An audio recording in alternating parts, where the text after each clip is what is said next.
안녕하세요. 오늘은 교사 아카데미 7번째 시간으로 하나님의 자녀, 종류로 다던 우리가 하나님의 자녀가 된다는 내용을 함께 봅니다. 첫 번째 주제입니다. 종에서 하나님의 자녀로. 그러므로 형제들아, 우리가 빚진 자로 돼 육신에게 져서 육신대로 살 것이 아니니라. 너희가 육신대로 살면 반드시 죽을 것이로되 영으로서 몸의 행실을 죽이면 살리니 무릇 하나님의 영으로 인도함을 받는 사람은 곧 하나님의 아들이라. 너희는 다시 무서워하는 종의 영을 받지 아니하고 양자의 영을 받았으므로 우리가 아빠, 아버지라고 부르짖느니라. 성령이 친히 우리의 영과 더불어 우리가 하나님의 자녀인 것을 증언하시나니 자녀이면 또한 상속자, 곧 하나님의 상속자요 그리스도와 함께한 상속자니 우리가 그와 함께 영광을 받기 위하여 고난도 함께 받아야 할 것이니라. 두 번째 주입니다. 탄식에서 영광으로. 생각하건대 현재의 고난은 장차 우리에게 나타날 영광과 비교할 수 없도다. 피조물이 고대하는 바는 하나님의 아들들이 나타난 것이니 피조물이 허무한데 굴복한 것은 자기 뜻이 아니요 오직 굴복하게 하신 이로 말미암음이라.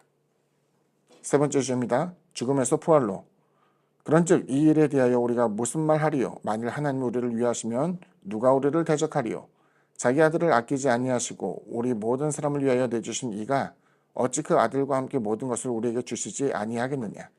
누가 능히 하나님께서 택하신 자들을 고발하리요? 어렵다 하신 이는 하나님이시니 누가 정죄하리요? 죽으실 뿐 아니라 다시 살아나신 이는 그리스도 예수시니 그는 하나님 우편에 계신 자요 우리를 위하여 간구하시는 자신이라. 누가 우리를 그리스도의 사랑에서 끊을 수 있으리요? 환난이나 곤고나 박해나 기근이나 적시나 위험이나 칼이야. 기록된 바 우리가 종일 주를 위하여 죽임을 당하게 되며 도살당할 양같이 여김을 받았나이다 함과 같으니라. 그러나 이 모든 일에 우리를 사랑하신 이로 말미암아 우리가 넉넉히 이기느니라. 내가 확신하노니 사망이나 생명이나 천사들이나 권세자들이나 현재일이나 장래일이나 능력이나 높음이나 깊음이나 다른 어떤 피조물이라도 우리를 우리 주 그리스도 예수 안에 있는 하나님의 사랑에서 끊을 수 없으리라. 본문이 좀 길었는데 정리하자면 하나님의 자녀가 되는 것은 전적인 성령의 역사이죠. 너희는 양자영을 받았기 때문에 하나님에 대해서 이제 우리가 아빠, 아버지라고 이제 고백하게 된다라는 내용을 보여주고 있습니다. 흔히 이제 아버지라고 표현할 때 구약에서 나타나는 아버지라는 표현은 조물주에 대한 피조물의 그 같은 고백, 자신을 만들어준 존재에 대한 아버지였다고 한다면 여기서 이야기하는 아빠, 아버지라는 것은 인격적인, 그래서 실제로 한 가정에서 부모 자식 간의 관계를 언급할 때의 표현이 바로 아버지라는 표현이었습니다. 성령을 통해서 우리는 양자영을 받았다고 하는데 그 영을 받았기 때문에 이제 우리가 하나님에 대해서 실제로 아버지라고 고백하는 것이 되고 이것이 마치 독생자 그리스도 예수께서 하나님을 아버지라고 고백하는 것 같이 우리에게도 그 같은 신적 자녀가 되었다라는 것을 성경은 우리에게 가르쳐주고 있습니다. 흔히 우리가 이제 교회를 다니면서 작은 예수가 됩시다라고 이야기하는 경우를 보게 되는데 작은 예수가 된다는 것은 하나님의 자녀로서 주님의 뜻을 합당히 행하는 우리 모두가 되어야 된다라는 것을 의미하는 것이고 작은 예수가 된다고 해서 주님이 하나님이시기 때문에 우리가 하나님이 된다라는 것과는 사뭇 거리가 멀다라는 것을 분명히 기억해야만 해요. 그래서 이제 많은 이단들이 때로는 우리 인간에 대한 연약함을 다 배제해버리고 마치 신과 같다. 흔히 말하는 긍정의 논리, 무지개 원리 이런 것들을 이야기하면서 사람의 입에 말의 권세를 통해서 하나님과 같이 신과 같이 무엇인가를 할 수 있다고 이야기하는데 그것은 전적인 곡해라고 저는 이제 생각을 하게 됩니다. 하나님의 자녀가 되는 것은 그리스도 예수를 통해서 우리의 죄를 사하여 주시고 또 죄를 범하며 하나님의 원수가 될 수 있다는 그 가능성을 일축시키는 관계로서의 놀라운 변화를 보여주고 있는데 두려워하는 종의 영이 아닌 양자의 영을 받았기 때문에 다시는 죄 아래에 우리가 들어서지 않는다는 것을 보여주고 있어요. 자, 정리하면 이제 놀라운 이야기인데 죄로 인하여서 사망에 이르게 되는데 우리가 그리스도 예수를 통해서 죄의 사함을 받고 하나님의 자녀가 되었잖아요. 근데 다시 죄의 문제 때문에 우리가 굴복당할 일은 없어요. 왜?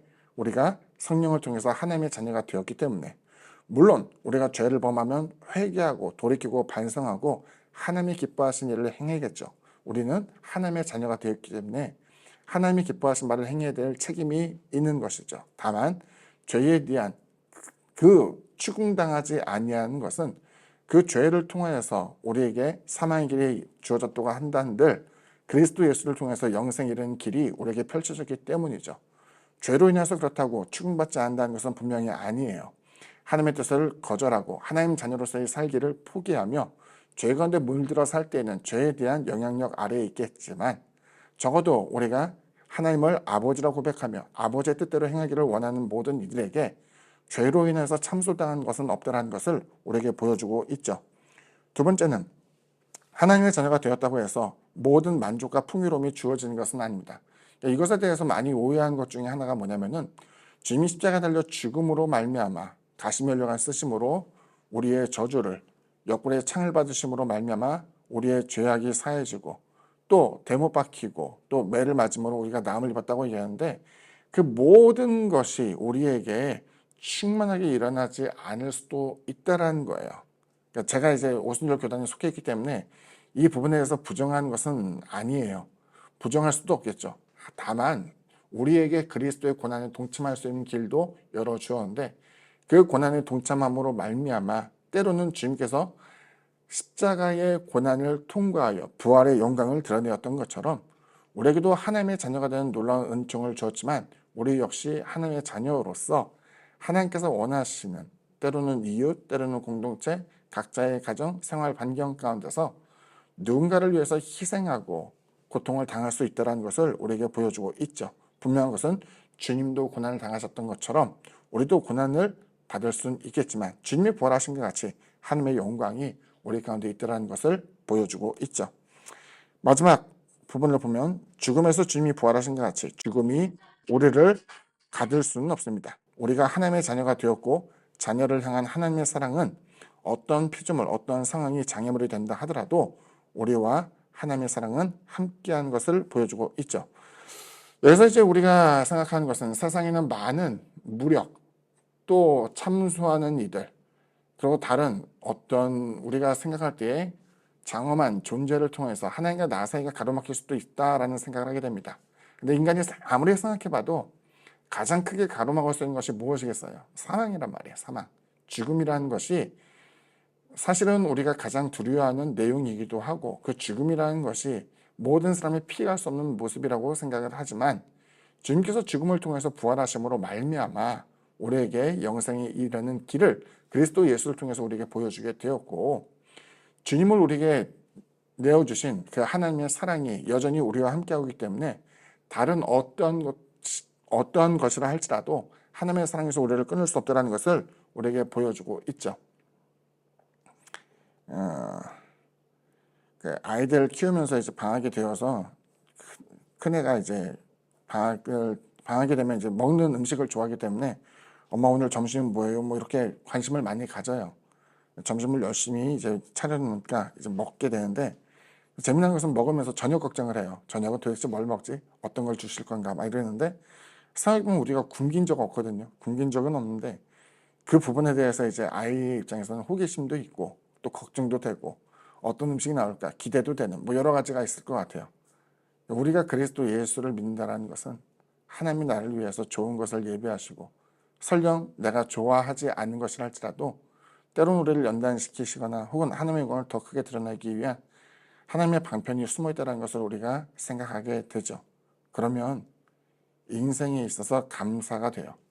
사도 바울 선생은 누구보다도 감사를 많이 한 사람으로 보여지는데 역설적으로 그는 어떠한 사도만큼 혹은 그 이상으로 많은 고난을 받았던 사람이죠.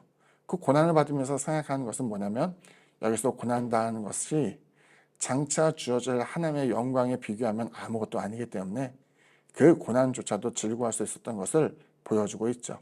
고난을 즐거워하는 사람은 없어요. 하지만 고생한 것만큼 혹은 그 이상으로 하나님이 우리에게 은혜를, 사랑을, 위로를 그리고 축복을 베풀어 줄 것을 기대한다고 한다면은 약간의 고난, 어려움 이런 것들에 대해서는 불평하지 않고 넘어갈 수 있는 힘을 얻게 될 거예요. 오늘 강의 여기까지입니다. 감사합니다.